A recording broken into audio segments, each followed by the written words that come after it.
আসসালামু আলাইকুম সবাই, আশা করি সবাই ভালো আছেন। আমরা আলহামদুলিল্লাহ আপনাদের দোয়ায় ভালো আছি। আমি এই যে আমার কিচেন থেকে আমি আপনাদের সাথে কথা বলতেছি, কারণ আজকে আমার একটু লেট হয়ে গেছে। আজকে আমার ছোটো বাচ্চাটাকে গোসল করাইছি, তো চিন্তা করলাম যেহেতু আমি রান্না করবো, দেরি হয়ে গেছে, সানে আসবে, তো একটু তাড়াহুড়ো করে রান্না করতে হইতেছে। চিন্তা করলাম আমি রান্না করি আর কথা বলি আপনাদের সাথে। তো আজকে একটু চুরামি রান্না করব, কারণ অনেক বেলা হয়ে গেছে। ছোটোটারে গোসল করাতে একটু টাইম লাগে, ওরে গোসল করানো, তারপর ওরে মুছে টুছে তেল মাখতে হয়, কারণ আবার ঠান্ডা পড়ছে এখানে। তো একটু যদি মানে মাসাজ না করে দিই মানে ঠান্ডা লাগবে শরীরে, তো যার কারণে সব করতে করতে একটু লেট হয়ে গেছে। তো আজকে আমি বের করছি হলো রেডি কাট ওকরা বলে ওরা, ঢেঁড়স, ওটা রান্না করবো। কারণ আমার আজকে রান্না মানে কাটার মতো সময় নেই যে কেটে কেটে আমি রান্না করব। তো আর হইলো বুটের ডাল সিদ্ধ দিছি, বুটের ডাল দিয়ে আমি নতুন করে এটা একটা আমার শাশুড়ি থেকে আমি শিখছি, বুটের ডাল ওই যে ডিম দিয়ে রান্না করবো। ডিম আমি ভেজে গোল করে সুন্দর পাটি সাপটার মতো হবে, গোল করে র্যাপ করে ওই বুটের ডালের মধ্যে ছেড়ে দিব, বুটের ডাল দিয়ে এটা খাবো। এই 2 দিন খুব ঘোরাফেরা করলাম, খাওয়া দাওয়া করলাম বাইরে। আজকে আবার আমি আমার ব্যাক টু মাই কিচেন, রান্না বান্না করতেছি। আর এই যে আমার দিন শুরু করলাম আপনাদের সাথে। দিন শুরু করলাম এই কারণে, কারণ আমি এখন পর্যন্ত নাস্তা খাওয়ার টাইম পাই নাই, নাস্তাও করি নাই। করবো ইনশাল্লাহ, আমি হালকা পাতলা একটু কিছু খাই নিব, আগে বসায় নেই। খাওয়া দাওয়া আমাদের মানে চিন্তা থাকে, রান্না করা না থাকলে। আজকে যেমন রান্না নেই, আজকে আমার যেভাবে হোক রান্না করতে হবে। আবার খানা পাপা চলে যাবে কাজে, তো যার কারণে আমি তাড়াহুড়া করতেছি। এই জন্য আমি রেডিমেড অনেকই আছে সবজি নিয়ে আসছে ওদিন কিনা বাজার থেকে।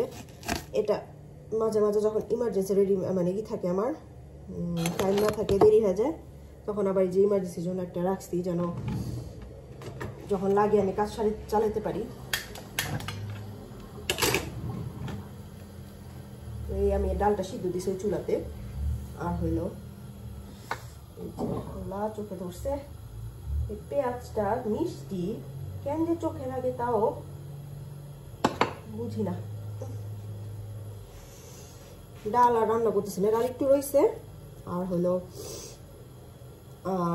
যেহেতু বুটের ডাল রান্না করতেছি, আর ডালটা করতেছি না। আমাদের এখানে আবার আজকে দেখি রাস্তা কাটছে না কি জানি, আইল্যান্ডের উপরে হাঁটা যেতেছে না, এত আওয়াজ, বাসা সহ কাঁপতেছে এই আওয়াজে।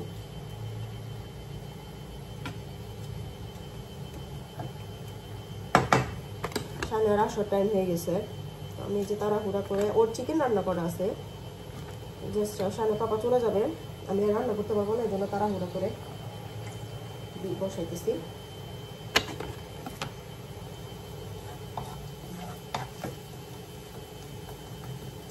চিকেন আছে একটু, ওদিনের বিফ আছে একটু, তারপর ডাল আছে একটু, হয়ে যাবে। জাস্ট ভাতটা বসাবো আর যে বসাই দিব, এখনই হয়ে যাবে, সময় লাগে না।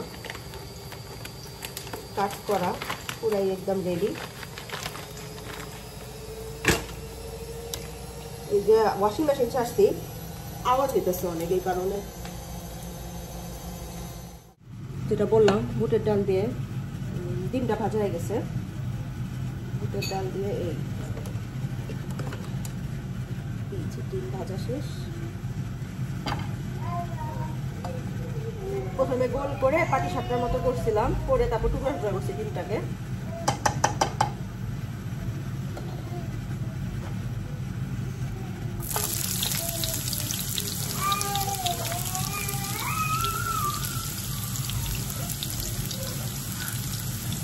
ডালটাকে সিদ্ধ করে দিতে আমি আগে,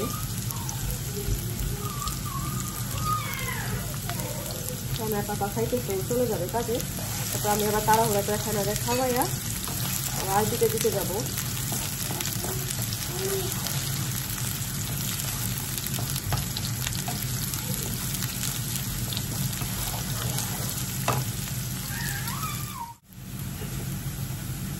এটার মধ্যে আমি লবণ দিয়ে দিলাম, সিম্পল জাস্ট লবণ, হলুদ মরিচ দিব, আর কিছুই না।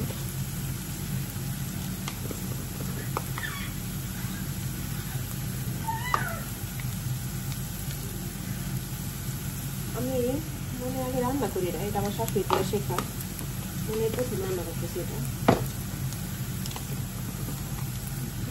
তারপর আমাদের কি করবো, এই দুইটা জিনিস করে নেই, ফ্রিজ থেকে কিছু বাইর করতে হবে।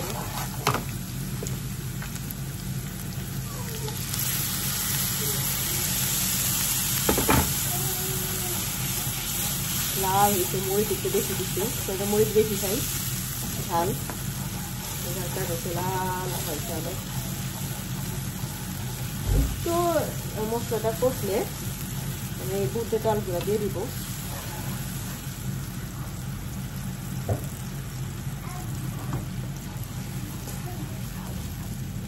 এই বুটের ডাল দিয়ে মাংস, গরুর মাংস রান্না করি, আমার মুরগিও খাওয়া যায় বুটের ডাল দিয়ে। যাও, তো আজকে চিন্তা করলাম এই ডিম দিয়ে করি, ইজি একটু, কারণ গরুর মাংস খাওয়া হয়েছে, এখনো গরুর মাংস রয়েছে, মুরগিও রান্না করা আছে, চিন্তা করলাম এই ডিম দিয়ে আজকে করি। আমি বুটের ডালগুলা ঢেলে দিতেছি।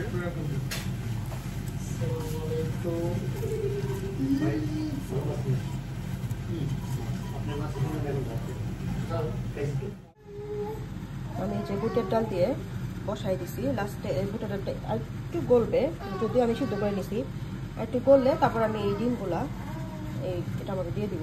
তারপর আবার রান্না শেষ, ইনশাআল্লাহ আমি ফাইনাল লুকটা দেখাবো আবার আপনাদের। আমাদের বাসার গলির অবস্থা এই, বললাম না খুব আওয়াজ হতেছে, এই পুরা বাসা নড়াই দিচ্ছে। সকালে যখন স্কুলে যায় তখন দেখা শুরু হয়েছে। আজকে বাচ্চাটারও ঘুমাইতে দেয়নি, আমাদেরও ঘুমাইতে দেয়নি, এমন আওয়াজ।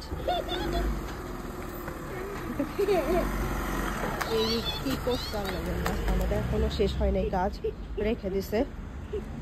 আজকে ঠান্ডাও, আবার রোদ নাই আজকে।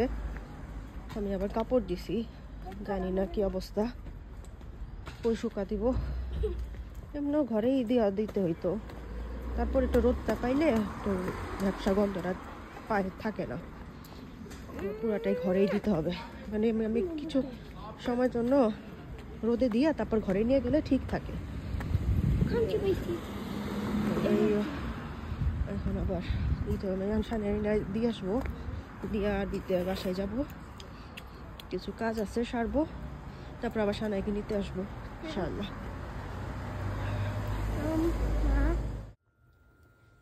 আমি যে তরকারিটা রান্না করছি, ফাইনাল লুকটা নিয়ে আসতে আপনাদের দেখাইতে ভুলে গেছি। আপনাদের ভাইয়া দুপুরে খায় দিয়ে চলে গেছে। আমি যে একটা ছবি তুলবো বা ভিডিও করবো মাথায় ছিল না। পরে এই যে রাতে আমরা এখন ডিনার করবো, চিন্তা করলাম আপনাদের বলছিলাম যে আমি ফাইনাল লুকটা দেখাবো। এই যে, কারণ মোটামুটি আমাদের অলরেডি খাওয়া শেষ হয়ে গেছে, একটুও বাইচা রয়েছে, তো আমি চিন্তা করলাম এটাই আমি বলি যে আমি রান্না করলাম, এটা আজকে আমি ফাইনাল লুকটা দেখাতে পারলাম না, চিন্তা করতেছিলাম সেটাই। তো যাই হোক, এটা আমি আজকে রান্না করছি, একটু ডিফারেন্ট ওয়েতে রান্না করছি, তাই চিন্তা করলাম আপনাদের শো করি যে সিম্পল ওয়েতে, কারো যদি মানে ইমার্জেন্সি থাকে আপনারাও কুক করতে পারবেন, কোনো মাংস টাংস বের করা না থাকলে ফ্রিজের থেকে। তো ইমার্জেন্সিতে আমিও যেমন আজকে এটাই করলাম। আর ওই যে ইনস্ট্যান্ট ঢেঁড়স ভাজি করলাম, কোটা ছিল যেটা, আমি যখন এরকম ইমার্জেন্সি থাকে তখন আমি এরকম ইনস্ট্যান্ট ভাজি নিয়ে আসি, যেন আমি ইনস্ট্যান্ট বসাই দিতে পারি চুলায়। তো এই যে আমরা ডিনার করছি, এখন অনেক রাত আমাদের এখানে, কারণ আপনাদের ভাই আসছে রাত করে। তো ডিনার করে চিন্তা করলাম আপনাদের থেকে বিদায়টা নিয়ে ঘুমাইতে চলে যাই। তো আজকে নর্মাল ডে ছিল আমার, আজকে কোথাও বের হয় নাই, বাসায় ছিলাম, যেহেতু আজকে থেকে স্কুল শুরু হয়ে গেছে। আমার মেয়ের আরবি স্টার্ট হয়ে গেছে, স্কুল থাকলে আরবি থাকলে কোথাও বের হয় না ইউজুয়ালি, কারণ বাচ্চাগুলো টায়ার্ড হয়ে যায়, তো যার কারণে আর বের হয় না, বাসায় থাকা হয়। সকাল সকাল উঠে স্কুলে যায়, তো 9টা থেকে 3টা পর্যন্ত স্কুল, আবার আইসা 5টা বা 5:30 বাজে আরবিতে যায় মেয়েটা। আমি আর কোথাও এই 2 দিন যাই না। আর পার্কে যাওয়া তো এখন পুরাপুরি বন্ধ, এক তো অনেক ঠান্ডা পড়ছে, দ্বিতীয়ত রাত হয়ে যায় তাড়াতাড়ি। এই 6টা মাস পার্কে যাওয়াই হবে না বলতে গেলে। কখনো যদি সকালে সকালে যাওয়া হয়, সকালে যাওয়া হবে। তো এই তো আজকের দিনটা এই পর্যন্তই। আমার রাত হয়ে গেছে দিন থেকে। আমি আমার ব্লগটা শেষ করতেছি এখানেই। তো ইনশাল্লাহ আপনাদের সাথে নেক্সট কোনো একটা ব্লগে আবার দেখা হবে। যারা নিউ ভিউয়ার্স প্লিজ চ্যানেলটা সাবস্ক্রাইব করে দিন যদি আমার ভিডিও ভালো লেগে থাকে, আর কমেন্ট শেয়ার করে দিন প্লিজ। আর বেল আইকনটা প্রেস করে রাখেন যেন আমার লেটেস্ট ভিডিওগুলো আপনারা পেয়ে যান। তো আজকের জন্য এই পর্যন্তই। ইনশাল্লাহ নেক্সট কোনো ব্লগে আপনাদের সাথে আবার দেখা হবে। আল্লাহ হাফেজ সবাই, আসসালামু আলাইকুম। আমাদের জন্য সবাই দোয়া করবেন প্লিজ।